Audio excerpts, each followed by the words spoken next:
Vittoria tutta sarda nel Gran Premio a due manche C145 e C150 del Sardegna Jumping Tour, che si è svolto negli impianti Agris di Tancarreggia da Basanta. Il binomio sardo in sella Thaisa Sarda a cavallo di Francesco Murgia è stato l'unico a completare senza errori le due manche della gara più importante della manifestazione organizzata dall'agenzia Agris e dalla FISE Sardegna, grazie anche al finanziamento della regione Sardegna. Alle sue spalle l'amazzone Barbara Suter su Timoteo, allevato in Sardegna da Salvatore Angioni. Terzo gradino del podio per il tedesco Ulrich Kirchhoff su Cancun 10.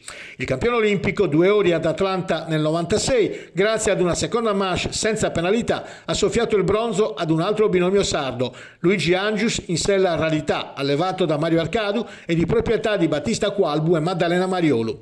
Nella C140, vittoria di Gian Leonardo Murruzzu su Thaisa Sarda per un podio tutto sardo, completato da Giovanni Carboni su Pashmir, allevata da Salvatore Angelo del Rio, e Antonio Murruzzu su Tiberio. Nella C130 mista qualificante, successo di Simone Coatta su Ciaccalido, che si è ripetuto poi nella C135 a fasi consecutive.